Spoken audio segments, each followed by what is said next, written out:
მოგესალმებით ნაზი საჯურაძე გადაცემა საჩინოდან. დღეს ჩემი სტუმარი გახლავთ ჩემი ძვირფასი მეგობარი, არაჩვეულებრივი ქალბატონი, ძალიან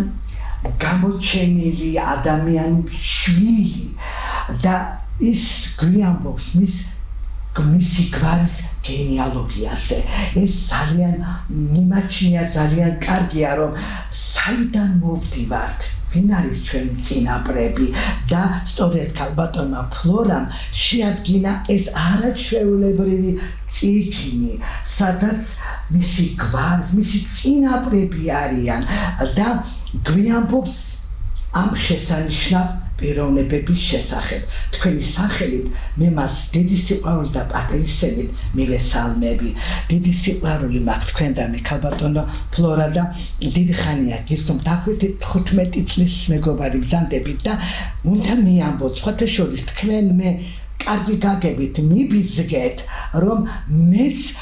დავიწყო გამოკვლევა და კვლევა მოვიძიო მასალებისა ჩემი გვარის შესახებ და ამისათვის დიდი მადლობას გეუბნებით მე თქვენ. ეხლა უნდა მიამბოთ ვისი გორისა ბრძანდებით. მადლობა ქალბატონი ნაზი მოწვევისათვის,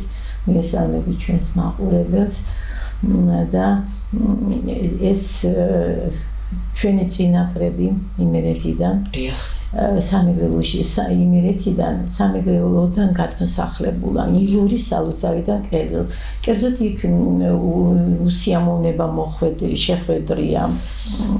ჩვენს წინაპარს თავად ემხვართან და ამის შემდეგ იმ გვარს იქ აღარ დაედგომებოდა. იძულებული გადმოსახლდნენ ბანში, კერძოდ ტობანიაში გადმოსახლებულან. ეს იყო ჩემი ბაბუას, მამაჩემის მამის წინაპრები და რამდენიმე თაობის წინ მოხდა ეს ყველაფერი. ეხლა რაც შეეხება ილორის სალოცავი, ჩვენთვის მილორაებისთვის ყოველთვის წმინდანი ყოფილან და მილორაები წელიწადში ერთხელ წმინდა გიორგის ილორის სალოცავის მოსალოცად ყოველთვის მიდიოდნენ. დღეს იცით ილორის სალოცავი დღეს აფხაზეთის ტერიტორიაზეა და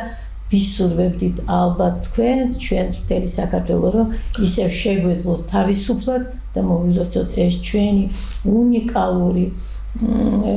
ტაძარი, რომელიც წმინდა გიორგის სახელობის არის. ეხლა რაც შეეხება ზუსტად ილორის სალოცავიდან მომდინარეობს ჩვენი გვარი, ილო რავა, აი აქედან არის ჩვენი გვარიც, აი აქედან იწყება. რაც შეეხება ბაბუასა და მის წინ ვიც გადმოსახლებულან ჩვენი წინაპრები ვანის რაიონში.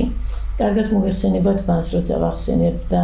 არ შემიძლია არ აღვნიშნო, რომ ვანი ეს გახლავთ იუნესკოს სიაში შეტანილი ერთ-ერთი მნიშვნელოვანი ადგილი უწევია, რადგან იგი ანტიკური ქალაქი გახლავთ, ხოლო რაც შეეხება ტობანიერს, ტობანიერი გახლავთ სოფელი, სადაც ისეთი გამოჩენილი ადამიანები აღიზარდნენ, როგორც იყო კორნელი კეტელიძე, უწმინდესი და უნეტარესი კალისტრატე ციცაძე და ორივეს მუზეუმი ამ სოფელს, ჩვენ სოფელს ჩვენი საამაყოა, მათი მუზეუმები ამშვენებს. ეხლა დავუბრუნდები ჩემს ბაბუას სიმონს, რომელიც ძალიან დაფასებული აზნაური გახდა, პატივსაცემი. სიმონს დახვდა მემკვიდრეობით 10 ჰექტარი მიწა და მათ შორისო 17 ჰექტარი მარტო ტყე გახდათ, რომელიც ცაცვის, მუხით და აი ასეთი ასწლოვანი ხეებით ყოფილა დამშვენებული.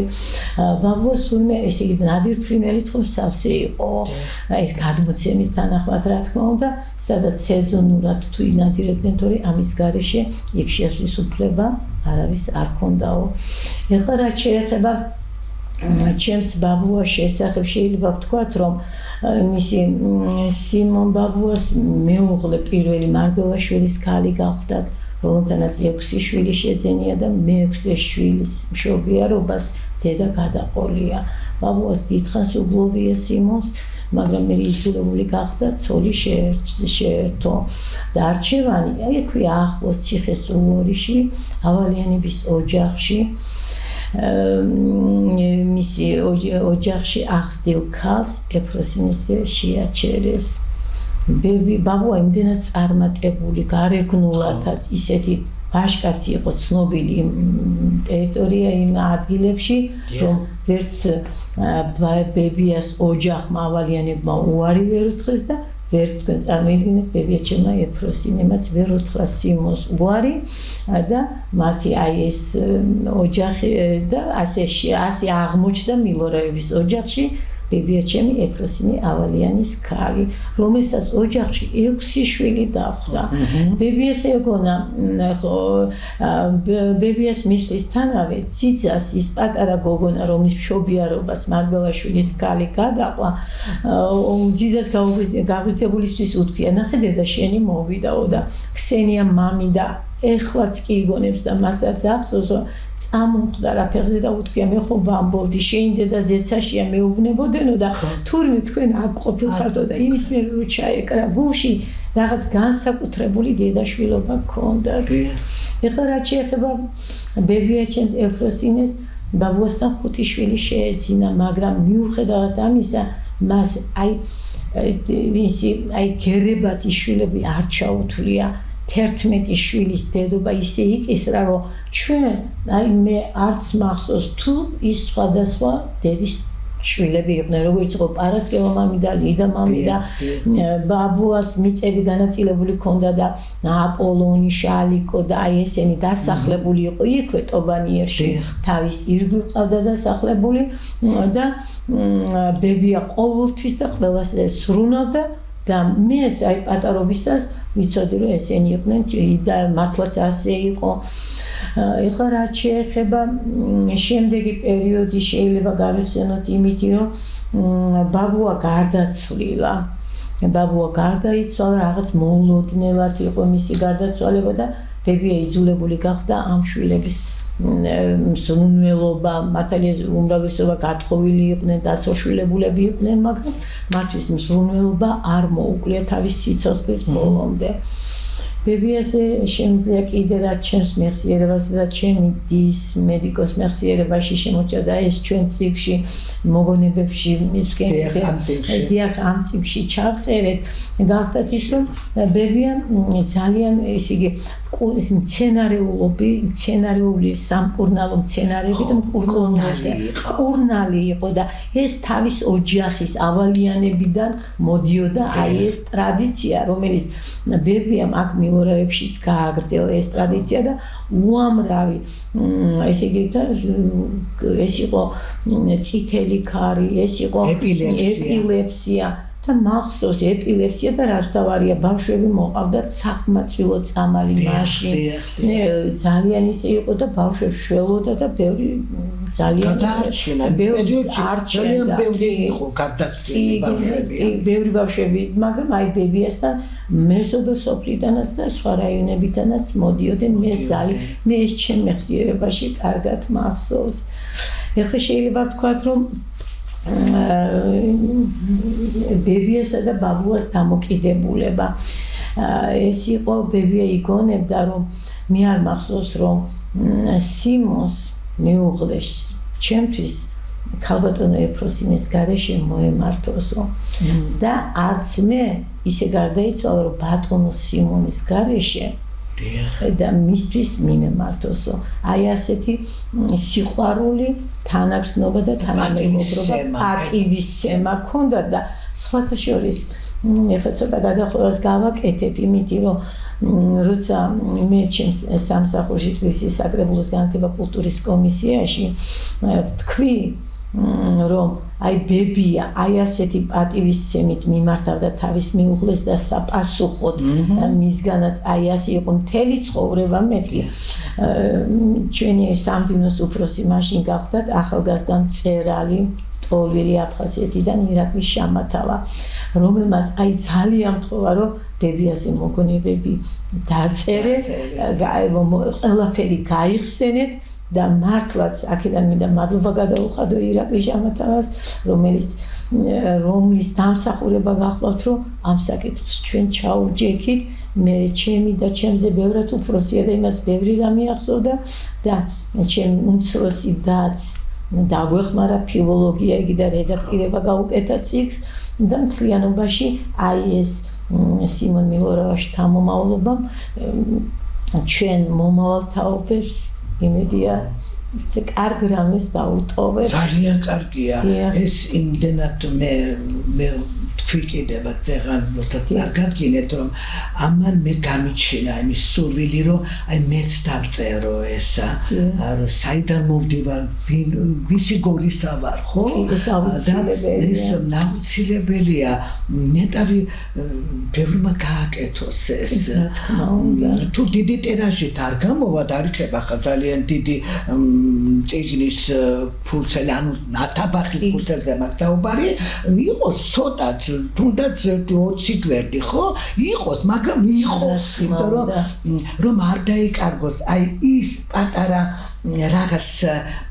რუსულად ვიტყვი ბოდიშის მოვიხდი იზიუმეჩკა ხო ეს არ უნდა დაიკარგოს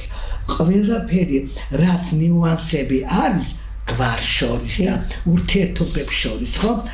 თქვენ ეს გააკეთეთ და რა კარგი რაღაცა ესეთი ნიუანსები წავიკითხე ახლა მე აქ რომ მარტო მაგალითი არის ესა და მურჩევ ყველას რომ ცოტა მაინც თუ კი იციან წინაპრების შესახებ დააფიქსირონ თუნდაც 10 გვერდი და რამდენად საჭიროა ეს რამდენად საჭიროა იმიტომ რომ მომავალი თაობამ თუ არ მიუნიშნეთ ჩვენ რომ ეს აუცილებელია რომ გავიხსენოთ ჩვენი წინაპრები საიდან მოვდივართ ხო ეს ერთგვარად იცით კარგი ჩადება მათში რომ დაფასება შენი წინაპრებისა და ამისათვის მე პირადად ხო მადლობას გეუბნებით რომ მე აუცილებლად ამას გავაკეთებ და თქვენ დებს დიდი მადლობა გადაეცით რომ მასალები არის თქვენი დის კალბატონი ნუნუს და მედიკოსი და შემდგომ დიდი მადლობა გადაეცით შემდგომ გავაგრძელოთ შემდგომ შეგვიძლია გავაგრძელოთ რომ ამ მრავალრიცხოვან ოჯახს ძალიან ესე იგი მისი აი ამ სახლის მასპინძელი ბებია ეფროსინი იყო მე მახსოვს როგორ მოდიოდნენ ბიძები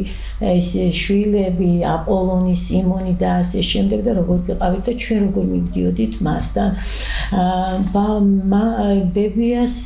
გაუჭირდა იმითი რომ ბაბუას გარდაცვალების შემდეგ ორი შვილი გუცანა და მეორე ესე იგი ორი შვილი გარდაეცვალა ისპანკის გარდაეცვალა ხოლო თამარი შალიკო და ნიკოლოზი უმცროსი მამაჩემი იყო და აი ეს მამას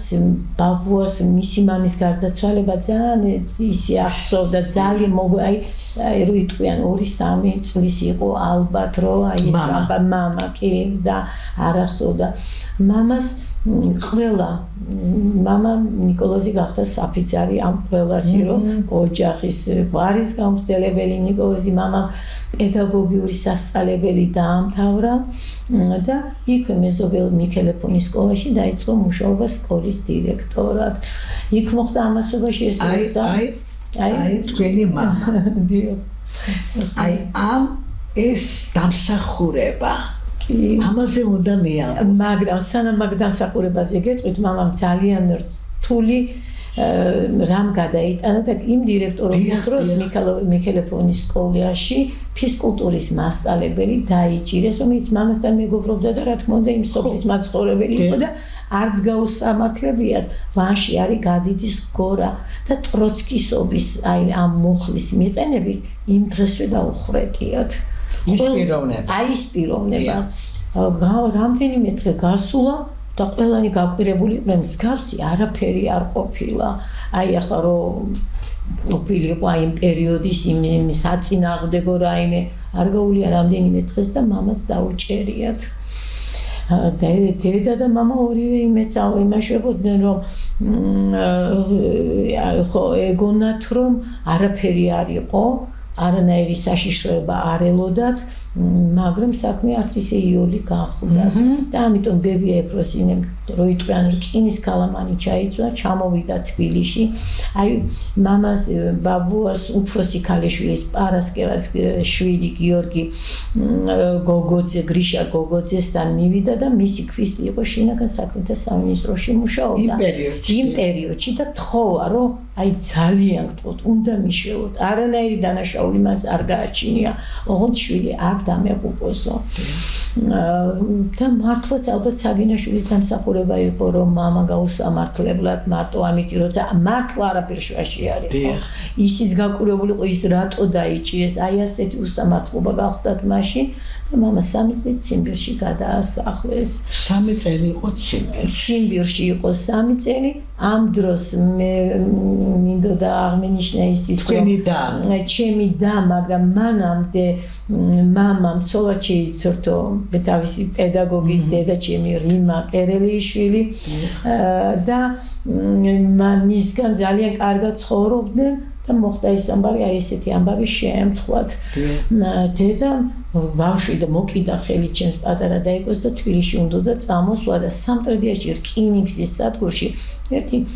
ჩვენი საერთო ნაცნობის შეხე სინა კობეშავით აი ესეთი ალბათო ინდა უთქვია რიმა სად მიდიხარო და დედას უთქვია ნიკოლოზი ტყუილა დაიჭირეს და უნდა რას ამბობ ეხლავე წადი დაბრუნდი უკან სახლში რომ მის გვერდით ჩვენც არ აღმოჩნდებოდა ეს ბავშვი საერთოდ ხელიდან გამოგართმევენ თუ არ გაგატანეს ის შენც მოგიწევს მის გვერდით ჩდომა დღეს აი ასეთი მდგომარეობა არისო და დედა მართლაც დაბრუნებულა აუყვანიათ ადვოკატი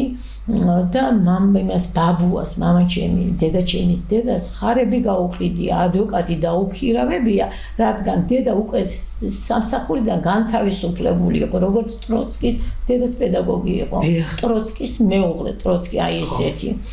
და ამ ადვოკატის მეშვეობით დედამ შეძლო ერთადერთი გამოსავალი იყო რომ გაცილებოდა მამას ფიქტიურად რადგანაც პედაგოგობა დედაჩემის უკვე ერთადერთი არსაარსებო საშუალება იყო ხელფასი მიცეს მას უნდა დაშორდებოდა როგორც კი დაშორდა მამა ციხეში იყო ამ დროს მის შესახებ არაფერი არ ისმოდა და დაშორდა სამსახურში აღადგინეს და შეძლო ამის მეშვეობით რომ ეს პატარა მედიკო ჩემი და ისიც უთხრეს რომ აქეთ მხარეს მილორეებში არ უნდა ყოფილიყო მიქელეფონში იქ სოფელი კონდა დედა ყავდა მამა ყავდა და ჩემი და მედიკო იგონებდა რომ დაღამდებოდა და დაბინდდებოდა ბები ეფროსინე და ის მამი და თამარი მაშინ ამოდიოდნენ ჩვენ სანახავათო და ისიც შიშით რომ იმდენის დასმენის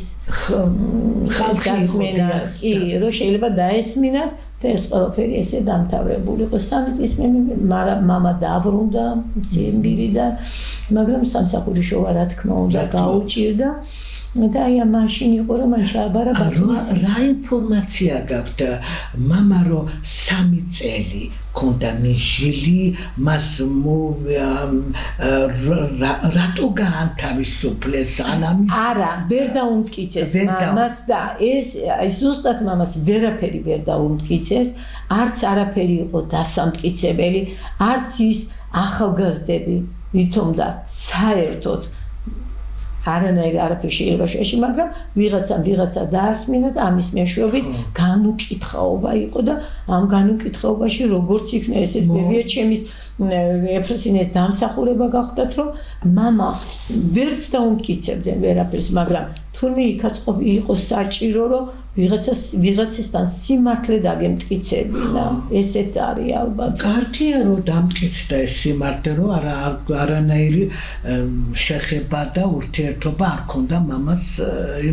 იმ ხალხთან და ის ხალხიც მამაც ამბობდა რომ არანაირი იმის თვითონ იმ პიროვნებისგან ვინც დახვრიტეს მსგავსი რამე საწინააღმდეგო არაფერი არ გავიგიაო მაგრამ ალბათ ვინმე გადამტერი ყავდა რაღაცა ყავდა და მოხდა ეგეთი რაღაცა ეხლა რაც შეეხება მამას შემდეგიც ბათუმის ისტორიის ფაკულტეტზე ჩააბარა და სულ მალე დაიწყო ომი დიახ მამამ მოხალისეც წავიდა წავიდა სხვათაშორის ჩემი და მედიკო იგონებს რომ ჯერ როგორ გაუჭირდა გაუცხოებულიყო მამასთან რომელიც 3 წელი თვითონაც პატარა იყო და დაბრუნებული ცლივში ეჭვია და მე იგონებდა მახსოვს მანქანაზე როგორ გავაცილებთ და მასთან ერთად იყო სხვათაშორის გიორგი ნაფეტვარიძე პოეტი რომელიც მამასთან ერთად გაემგზავრა და იქ რა თქმა უნდა ყველანი მაგრამ გიორგი დაიღუპა და ჩვენს მამას ბიბლიოთეკაში გიორგის ნაჩქარი აგრეთვე მეგობრობდნენ წიგნი არის რომელიც მისი წარწერი და ეს ახალგაზრდა კაცი იქ შეეწირა ომს ეხლა რაც შეეხება მამას საბრძოლო გზა გახდათ ის რომ ის გაისაკნეს რაღაც კურსებზე გააგზავნეს იქედან დაბრუნებული 20 მეთაურის ჩადგომია სათავეში და მისი საბრძოლო გზა ჩრდილოეთ კავკასიიდან მოყოლებული როსტოვი შემდეგ ბალტიისპირეთის ქვეყნები მერე კენისბერგი და გამარჯვება მოუსწრო ბერლინში მამას ის მისი აქტი რამხრივ მისი საბრძოლო დამსახურება გახდათ ის 12 ჯილდო რომელიც მან მოიპოვა მათ შორის 2 წითელი ვარსკვლავი და აი ასე როცა დამთავრდა ომი მამა დაბრუნდა და 9 მაისს შეხვდა ბერლინში გამარჯვებით ეს ძალიან ის იყო რა თქმა უნდა სასახელო იყო რადგან ფაშიზმი დამარცხდა რა თქმა უნდა კი აი კიდე რა შეიძლება მამა დაჭრილი იყო მამა იყო დაჭრილი და ესე როცა ჩრდილოეთ კავკასიის ფრონტზე იბრძოდა მამა მაშინ იყო დაჭრილი და აქვე სადღაც თბილისის მახლობლად მკურნალობდნენ მას ბებიას გაუგია მის შესახებ მოუწერია და როცა ჩადა ისაკნა ბებია წამოვიდა ბაბუას მამას სანახავად და წამოიღო სოფლიდან მოამრავი ნობათი ისინი ყველა ატანდა ყველა ემაშებოდა ყველა რო იქნებდა დაახოდა რომ მამა უკვე გაწერილი იყო სამართლოდან როგორც ფილმში არის ჯარისკაცის მამა ბებია იხსენებდა რომ აი ეს რაც ჩავიტანი იქ დაჭრილებს რომლებიც ახალი შემოსულები იყვნენ დაურიგე იმათო და დავლოცი და ბედნიერი ვიყავი მიუხედავად იმისა ვერ ნახე ჩემი შვილი რადგან უკვე ჯანმრთელი იყო და ფრონტზე იყო აი ესეთი დღეები გამოიარა ჩემმა ოჯახმა მამა ფრონტიდან დაბრუნებულმა დაიწყო უკვე ინსტიტუტი დაამთავრა და აჭარაში მოღვაწეობა პედაგოგიური მოღვაწეობა დაიწყო და აგზავნდნენ იქ სადაც ყველაზე რთული იყო იქ სადაც კინტრიშის ხეობაში კეჭიეთის ერაბუსელი იქეთ კოხში 4 წლიანი სკოლები დააფუძნა და შემდეგ ჭახაჩი 8 წლიანი აი ესეთი სოფელი არის მისი კინტრიშის ხეობაში ულამაზესი სოფელი გახლავთ იქ 8 წლიანი სკოლა იყო საშუალო სკოლად ის განაწილებით მოხდა მამა განაწილებით მოხდა და როცა იქ დააფუძნებდა მერე მამა სხვაგან გადახავდა სხვა სოფლებში იმ პერიოდში და შემდეგ სკოლები რა იყო 2 წლიანი იყო 4 წლიანი იყო ჯერ იყო 2 წლიანი მერე უკვე გადაკეთდა და აი მამა თვითონაც ამბობდნენ მამას ინიციატივით აი ამ შორის სოფლები თუ ისე რომ ჭახაჩი დააფუძნა ინტერნატი საიდანაც აი 4 თუ 2 წლიანი დამთავრებული ბავშვები კვირაობით ჩამთელი ერთი კვირის განმავლობაში ინტერნატში იყვნენ მე მიდიოდნენ შაბათ-კვირას თავის სახლში მიდიოდნენ აი ასე ძალიან ეს პერიოდი მეც თვითონ მაშინ იქ ცხოვრობდით მე ჩემ დაიკოებთან ერთად და ძალიან კარგი მოსაგონარი იყო მამას გადაყვანა შემდეგისათვის მოხდა ჭახათიდან ციხე-ქობულეთის რაიონის ციხე-ზირის საშუალო სკოლაში სადაც მართლაც ახალი სკოლა იყო ასაშენებელი და საოცარი სკოლა აშენდა ეს იყო ისეთი რომ აი რო ჩამოდიოდნენ სტუმრები მართლაც მეურნეობის საჩვენებელი სკოლა აშენდა რომლის დირექტორი მამა ჩემი გახლდათ მაგრამ ვინც მივიდა ჭახათის სკოლაში ეს გახლდათ ვალერი ნინოა რომელმაც რაღაც ლექსი მიუძღვა რომელმაც ლექსი მიუძღვა და სულ პატარას თუ არ იმას დაიკითხა ძალიან კარგად არის ეს მისი მოგონება როგორია კი ეს ვალერი ნინმო გახდათ იმ ჭახათის სკოლის დირექტორი მამას შემდეგ და ნიკოლოზ მილორავას საახალწლო შეხუმრება მას მიუძღვნა ამბობენ სკოლას ჭახათში სხვა ვეღარ ააშენებდა ეგ რომ სიმართლე არ იყოს დღეს კაცად ვინახსენებდა კინტრიში თურმე კალმახერ დღედაღამ არასვენებდა სანქლის არაყითქეებში ღანესაც გაათენებდა იმ საწყალ მოსკვის კლდეებში ცხენივით დააჭენებდა ინტრიგაში უძახებდა შროს დათვად მოაჩვენებდა მის მობას კვლავ აგრძელებენ მის კერას აღარ აქრობენ სადაც სხვა სადღე გრძელებენ იქ მილორავას ნატრობენ ჭახათი 1965 წელი 31 დეკემბერი ვალერი ნინოა აი როგორ მიუძღვნა პრინციპში არც იცნობდა მაგრამ დიახ შეიძლება ვალერი ნინოა მამას არ იცნობდა ეხლა მამა გადმოიყვანეს სხვა სკოლაში იქ მივიდა სხვა მაგრამ იმდენად კი არა ცოტით ეცნობდა მაგრამ აი რა თქმა უნდა მაგრამ აი ეს ყველაფერი იმ სოფლიდან მოდიოდა რომელთაც დღესაც ახსოვს და ჩვენ ვახსოვართ კი და ძალიან კარგი მოსაგონარი იყო ყოფილი მოსწავლეები კი პედაგოგებიც თუ კი არიან დარჩენილები და სხვათა შორის ამ ჭახათის სკოლის 100 წლის თავი უნდა აღნიშნულიყო ალბათ 25 წლის წინ გადაიდება და ამისთვის დიდი სამსადისი ჰქონდათ ეხლა იქ სკოლა ფუნქციონირებს არიან ბავშვები პედაგოგები და რა თქმა უნდა უფრო გამართული ინფრასტრუქტურა ხო აი აქ ჩვენ ახლა გვაქვს გაყვიცებული გაზეთი რომელიც გვიამბობს თქვენი მამის შესახებ ეს არის გაზეთი აჭარა სადაც თქვენ მამაზე ძალიან კარგი წერილი არის და იქ ნიშნებულია აი ჯარისკაცი როგორი თავისი მეტები დიახ რა დამსახურება ქონდა მას მეორე მსოფლიო ომის დროს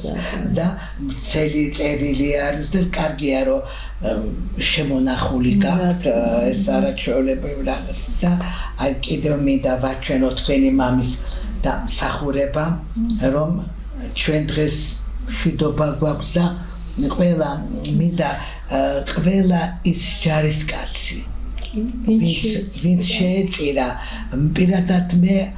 ორი ბიძა ერთი განისვენებს მაშინ ბორჩომში დაჭილი ჩამოიყვანეს მამის ძმა და მე ვიყავი მის საფლავზე ნუ ის საფლავი ძმათა სასაფლავო და მიწერილი არის რომ აქ განისვენებს ალექსანდრე სარჩველაძე ნანიკოს ძე დიახ და შემდგომ კიდევ ერთი ძმა მამის მხრიდან ის დაიკარგა არ ვიცით მისი საფლავი დედის მხრიდანაც ყავს ორი ერთი ბიძა ჩამოვიდა მაგრამ კანტოზია ქონდა იცოცხლა რამოდენიმე წელი და ისიც გარდაიცვალა ასე რომ თქვენ კიდევ ბედნიერი ბრძანდებით რომ მამა მშვიდობიანად ჩამოვიდა ღირსეულად ჩამოვიდა ჩამოიტანა ეს დამსახურება მისი და თქვენ გეფერებოდა თუ დაუბრუნდა ოჯახს და ძალიან კარგია რომ ეს მასალები გაქვთ და გააშუქა ეს ჩვენმა გაზეთმა მეცხრომ ბათუმელი გახლავართ და ვამაყობანით შემდგომ ქალბატონო ფლორა თქვენ ბევრი გაქვთ სათქმელი გვაქვთ კიდევ 15 წუთი და უნდა ჩავეტიოთ თქვენს დამსახურებაზე თუ რამე გაქვთ დარჩენილი სათქმელი და გინდათ კიდევ თქვათ დავამატოთ და გადავიდეთ თქვენს საქმიანობაზე. მადლობა. ეხლა რაც შეეხება მიმომიწია ჩვენ როცა უნივერსიტეტში ჩავაბარე, ჩვენ ოჯახში ტრაგედია მოხდა, ჩემი უფროსი ძა გარდაიცვალა და მე იძულებული გავხდი თბილისიდან წავედი მამასთან ციხისძირში. იქ დავიწყე მუშაობა სკოლაში. პიონერ ხელმძღვანელად, შემდეგ ისტორიის საათებიც მქონდა და იყო ამის საშუალება და მთელი ამ ხნის განმავლობაში მე მამას 5 წელი ერთად მუშაობდით. კოლეგები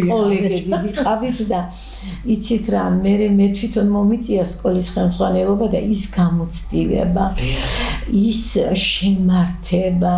ის ავტორიტეტი, რაც მამას ჰქონდა, მიუხედავად იმისა, სხვაობა ჩვენ შორის ასაკი რა თქმა უნდა დროც იყო, ვფიქრობდი ნეტა თუ შევძლებ, რომ აი ისეთი ვიყო, როგორიც მამა იყო,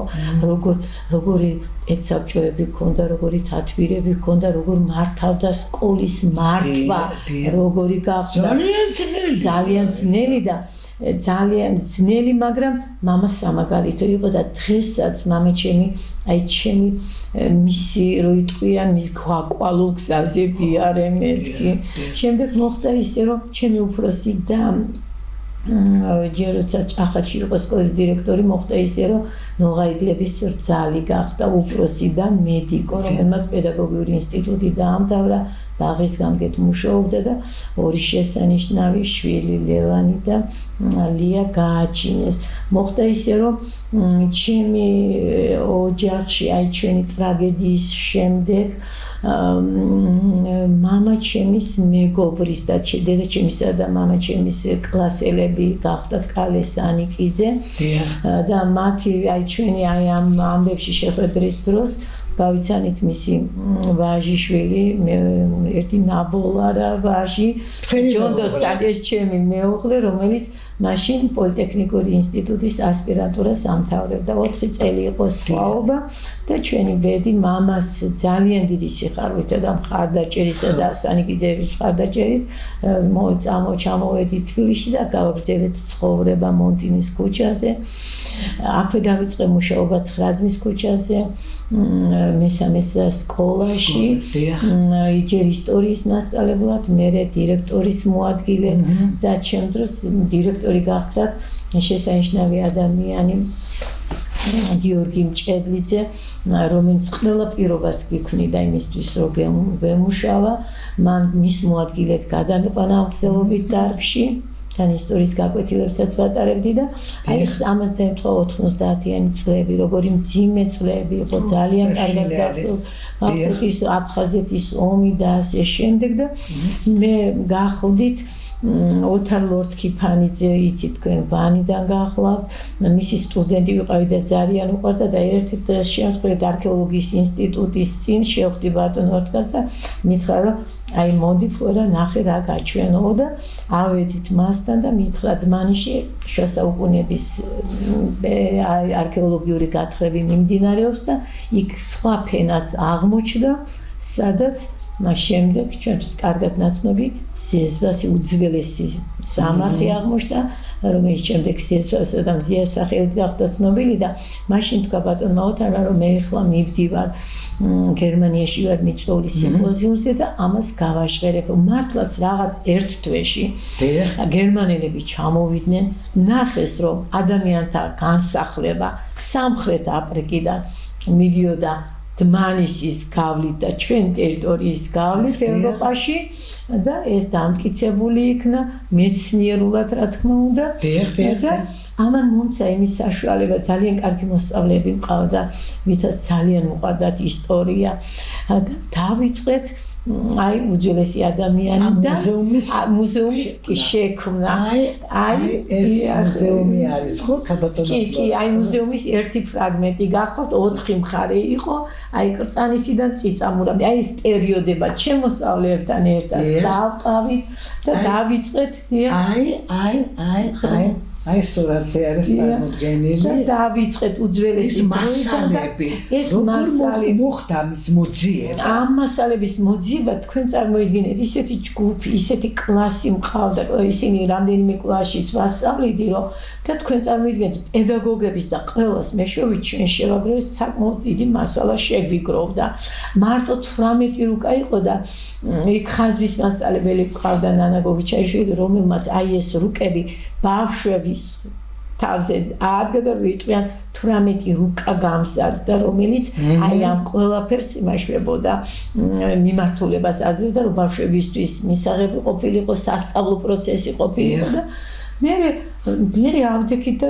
ლევან სანიკიძის დედა ისტორია აი ლევან სანიკიძე მაგრამ დავამთავრეთ და აუცილებლად შემდეგ როცა ეს ყველაფერი გამამზადეთ ეს იყო საგაკვეთილო უძველესი დროიდან ილიას ჩათვლით აი ეს პერიოდი გახდათ თავისი თვალსაჩინოებით თავისი ჩანაწერებით თავიანთი ტაძრებით თავიანთი კულტურის აი ეს პერიოდი კულტურების მიხედვით და შემდეგ დედა ისტორიის დასათავო დედა ისტორია მაშინ ახალი გამოსული იყო და ჩვენი ბავშვები მართლაც რომ საქართველოს ისტორია საკითხავი გახდა და ხელმისაწვდომი რო იტყვიან აი სახალისო წასაკითხი და ისქენით ლევან სანიკიძეს ვთხოვე რომ მე თქვენი დედა ისტორიის დასათაურება მუზეუმში უნდა გადავიტანო მეთქი რა თქმა უნდა ნება დავთო და ამის შემდეგ დახელოვნების ინსტიტუტში კიცი თვალიაშვილი მუშაობდა რომელიც ქალაქის მეთოდისტი იყო და ქალბატონო კიცი მე ვთქვა ესეთი რამე გავაკეთეთ ჩემი მეზობელი სკოლის პედაგოგები აღფრთოვანებული არიან მაგრამ ნამდვილად მინდა თქვენ რა სიტყვით ამის შესახებ მოვიდა ქალბატონი კიცი და გადაიდია კინაღამ რას ამობ ეს რა გაგიკეთებიან თუ და ძალიან დიდი პრეზენტაცია გავაკეთეთ ტელევიზიების იყო აი ეცვიეთ ჩვენს იმას აი ეს გახლავთ აი ეს არის ეს მოსალის ჩანაწერი გახლავთ მოვიწვიეთ ბატონი ლევან სანიკიძეს რომელიც აღფრთოვანებული სკოლის მუზეუმი აი ესეთი წარწერით არის ეცვიეთ ჩვენს სკოლის მუზეუმს აი მართლაც ქალაქის მასშტაბით, მაგრამ ჯერ იმას დავამთავრებ, ლევანი ბატონი ლევანი როცა მოვიდა დაათვალიერა ყველაფერი აღფრთოვანებული დარჩა და ის ჩანაწერთა წიგნი, რომელიც დღესაც მიუხედავად სკოლა არ არსებობს, სხვა სკოლა არ შენდა, მაგრამ ის აი ამის მიზეზი რომ აი ამას დავამთავრებ და მე გეტყვით ამ მიზეზებს. უსაწყოდ მადლობელი ვარ საქართველოს მატიანი დავარქვით ამ ჩვენ მუზეუმს დაარსების დამაარსებელთა ღვაწლით და ამ სკოლის მოსწავლეთა და მასწავლებელთა ეს სიკველე ღვთაებრივი მადლად მოფენოდეს ჩვენს სასიკადულოს ჩვენ საქართველოსო ჩვენს ქვეყანასო ლევან სანიკიძე 29 ოქტომბერი 1994 წელი აი ასე შეგვიფასა საოცარი პერიოდია და თქვენ ამას აკეთებთ ამ ჩვენ ვაკეთებთ და ამის საშუალება უშუქობა მაგრამ იცით რა თანაც კლასები შემხვდა თან ბავშვებს ძალიან უყვართ ისტორია მით უმეტეს საქართველოს ისტორია და მეც ეს ბავშვები თან მოადგილე ვიყავი ამ ხზელობიდარში და თან აი ეს გუნდი შეიკრა ჩემ გვერდით რომლებმაც არ ვიცი ძალიან და პედაგოგებიც ენთუზიაზმი პედაგოგებში თუ ვინმეს რამე ქონდა მოქონდა ესე ვაიმაშებოდით არ მინდა რომ გავიხსენო გარდაცვლილი ირინა სიმონგულოვა ჩვენი ხატვის მასწავლებელი რომელიც აღფრთოვანებული იყო და აი ეს ასე ჯობია და ეს მთლიანობაში ეს მუზეუმი შევკარით და ძალიან კარგი და კიცი თალიაშვილის მეშვეობით ჩამოსული სტუმრები სხვადასხვა იმიდან მოდიოდნენ ეს ცოტა ის არის მოდიოდნენ მუზეუმის სანახავად მიდიოდნენ მეზობელი სკოლის მოსწავლეები ამ მუზეუმის და კონფერენციებსაც ვატარებდნენ საერთოდ ეს არის ხო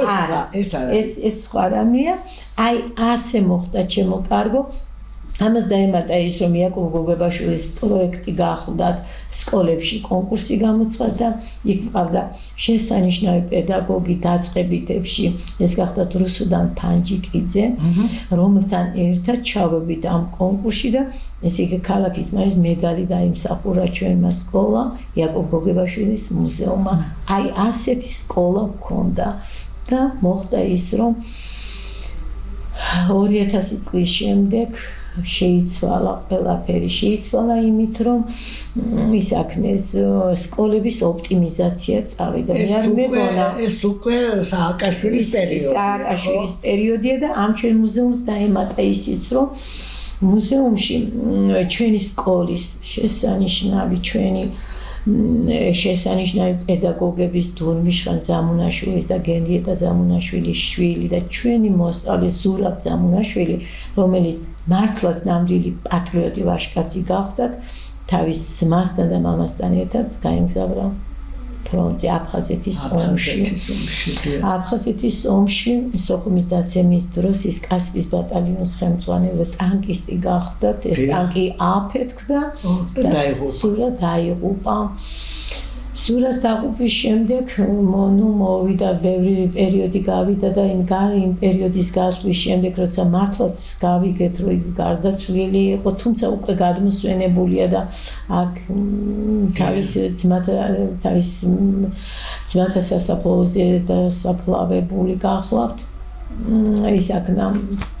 ამ სკოლას აი მუზეუმს სურა ძამუნაშვილის აფხაზეთის ისტორია დავამატეთ, სურას ყველაფერი რაც კი იყო მისი ნივთები, მისი ჯილდოები და აი ასე შევავსეთ საქართველოს ისტორიის მუზეუმი.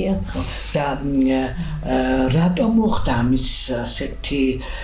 როგორ გითხრათ ახლა სკოლის დახურვა?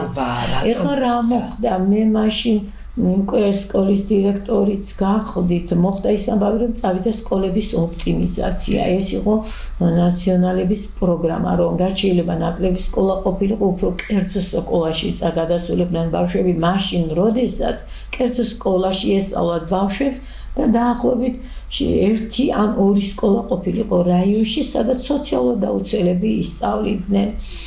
არანაირი ის ძალიან დიდი წინააღმდეგობა გაუწიეთ უბანმაც ჩვენს, აქციებიც მოვაწყეთ, ტელევიზიებიც სახსრებით საჭირო იყო. როგორ? კერძო რომ იყო ყოფილიყო და ოჯახებს რომ ჰქონდათ ამის სახსრები, მაშინ არ არსებობდა და აი როდესაც აი ამ დროს გადავიდა საბავშვო ბაღები თვით დაფინანსებას იმ მშობლებს უნდა გადაეხადათ და ამან გამოიწვია ეს რომ ბაღები იხურებოდა და აი ეს სკოლებიც მიყვა. ჩვენი სკოლა არაკანონიერად შეუერთეს მეორე საჯარო სკოლას, რომელიც დღესაც არსებობს, სადაც ერთი პედაგოგი გადავიდა მარტო ჩვენი და არც რამდენიმე მოსწავლე, დანარჩენი დაიბანდნენ ქალაქში და აი ამ სკოლის ადგილას შესაძლებელი გახდა აი როდის შევძელით რომ ამ ადგილას აშენებული იყო სკოლა და უბანი სკოლის გარეშე არ ყო დღეს იქ შესანიშნავი სკოლა არის და უბნის ბავშვები ჩვენ ახლა 5 წუთი დავჭერ და უნდა მეამბოთ დღეს თქვენი საქმიანობა არის ვიტაკავებული. დღეს როცა აი ესეთი შეიცვალა ეს ყველაფერი მე დავიწყე მუშაობა რა თქმა უნდა სკოლის დახურვის შემდეგ მე-11 საჯარო სკოლაში და ის იყავით მოვიკითხავ ძალიან კარგი იყო ერთი წელი შემდეგ გურამ დევდარიანის საავტორო სკოლაში ვიმუშავე და შემდეგ თბილისის საკრებულოში ჯერ ფრაქციაში და დღეს მუშაობ განათლება კულტურის კომისიაში და ვთვლი რომ ყველაფერი ჩემს თვალწინ მე მიკერძოებული ნამდვილად არ ვიქნები რომ შენდება ბაღები, შენდება სკოლები თანდას ვხედავთ ამას და თუ მაგალითად არის ზოგჯერ პრეტენზიები ამდენ სკოლას ერთად ანგრევენ და აქ დადიანის მიმართულებით რამდენიმე სკოლა რომლის კიდე გაიმას გარემონტებას გამაგრებას აზრი აღარ ქონდა და ახალი სკოლა აშენდება ყველგან და რა ვიცი მე ვფიქრობ რომ ყველაფერი კარგად იქნება. ნუ როგორ ახლა ქაბატონო ფლორა უდიდესი მადლობა მინდა გაგიხადოთ რომ ახლა თქვენ ძალიან ხართ დაკავებული და დღეს სამსახურის დღე გაგვიდა სწორედ ეს მობრძანდით ჩემთან დღეს მეორე ნახევარში ვართ ახლა ჩვენ და ვისაუბრეთ გვარის შესახებ რაც მინდა გითხრათ რომ